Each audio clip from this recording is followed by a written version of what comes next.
Good evening dear students. आज हम लोग स्टार्ट करते हैं यूवी स्पेक्ट्रम का सेकंड लेक्चर। पहले लेक्चर में हमने देख लिया था एब्जॉर्प्शन लॉ के बारे में। तो हम लोग स्टार्ट करते हैं। सबसे पहले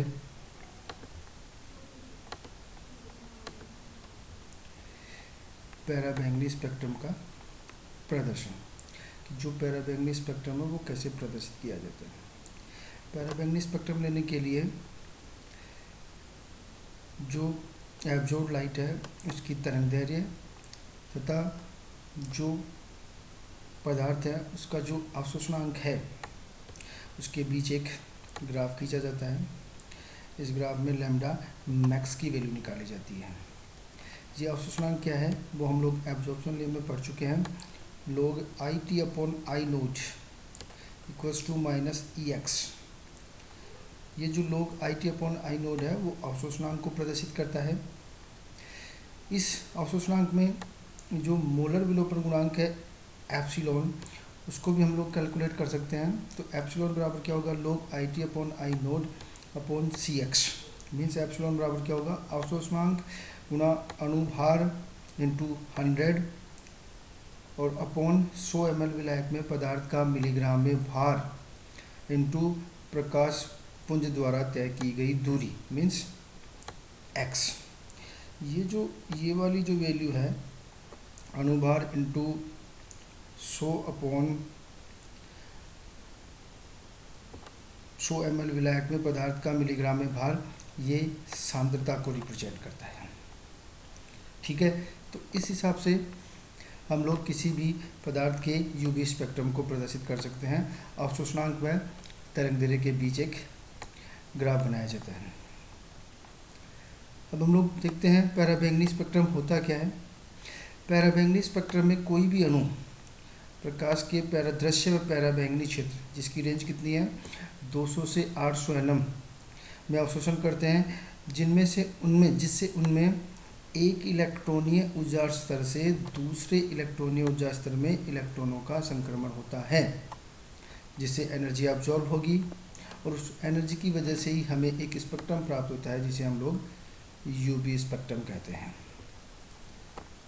ठीक है,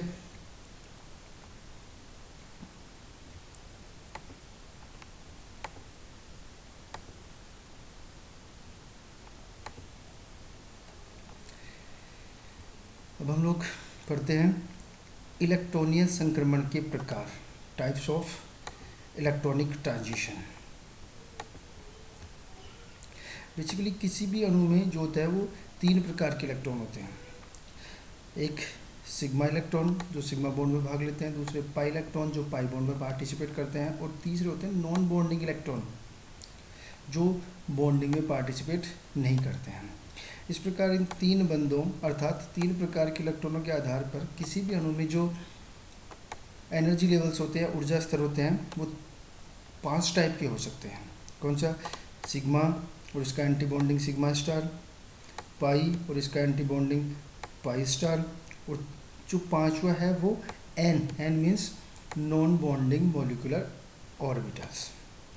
इन 5 एनर्जी लेवल्स के बेसिस पे जो ट्रांजिशन होंगे, इलेक्ट्रॉनिक ट्रांजिशन होंगे, इलेक्ट्रॉनिक संक्रमण होंगे, वो 4 टाइप के हो सकते हैं। सिग्मा टू सिग्मा स्टार, यहाँ से यहाँ जाएगा सिग्मा टू सिग्मा स्टार, दूसरा पाई टू पाई स्टार, तीसरा एन टू सिग्मा स्टार, और चौथा जो होगा वो पाई टू सिग्मा स्टार होगा। जैसा कि हम देख सकते हैं सिग्मा टू सिग्मा स्टार का एनर्जी डिफरेंस सबसे ज़्यादा है, जिसमें सबसे ज़्यादा एनर्जी की ज़रूरत होगी। उसके बाद में एन टू सिग्मा स्टार में एनर्जी की ज़रूरत होगी। उसके बाद में पाई टू पाई स्टार में, और सबसे कम एनर्जी की जो ज़रूरत होगी वो होगी एन टू पाई स्टार में। तो ये हो गया आपका types of electronic transition. Basically 4 type के इलेक्ट्रॉनिक ट्रांजिशन हो जाएंगे, sigma to sigma star, pi to pi star, n to sigma star और पाई टू पाई स्टार। अब देखो जो सिमेट्री अलाउड हैं, मीन्स सेम सिमेट्री के ऑर्बिटल्स के बीच में जो ट्रांजिशन होते हैं वो अलाउड होते हैं। Means sigma to sigma star और pi to pi star allowed होते हैं, और जो डिफरेंट सिमेट्री के बीच या डिफरेंट सिमेट्री के ऑर्बिटल्स के बीच जो ट्रांजिशन होते हैं वो नॉट अलाउड या डिसअलाउड होते हैं, जैसे n2 सिग्मा स्टार और n2 पाई स्टार।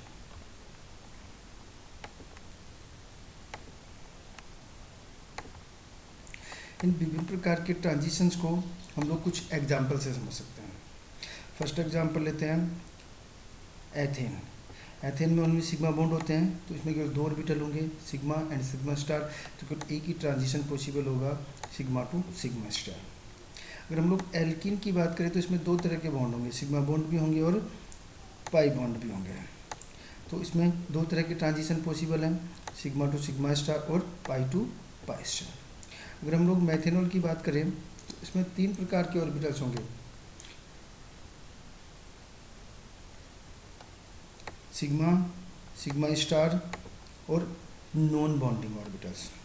तो यहाँ पे 2 टाइप के ट्रांजिशन पॉसिबल होंगे, सिग्मा टू सिग्मा स्टार और n2 सिग्मा स्टार, क्योंकि नाइट्रोजन के पास लोन पेयर होता है जो नॉन बॉन्डिंग इलेक्ट्रॉन्स होते हैं।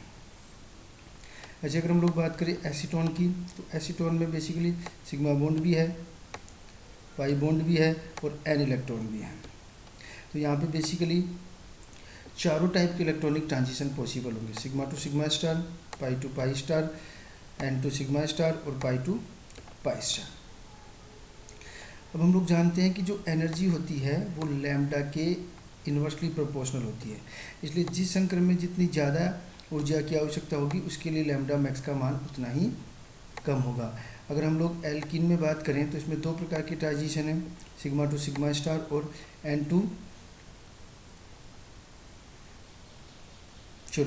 Sigma to sigma star and pi to pi star. तो हम पता है कि एनर्जी किसके लिए ज़्यादा होगी, सिग्मा टू सिग्मा स्टार के लिए, और पाई टू पाई स्टार के लिए कम होगी। तो लैम्डा मैक्सिमम या लैम्डा का जो मान होगा वो पाई टू पाई स्टार के लिए ज़्यादा होगा और सिग्मा टू सिग्मा स्टार के लिए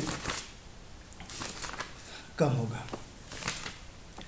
अब जो नेक्स्ट क्लास होगी उसमें हम लोग डिस्कस करेंगे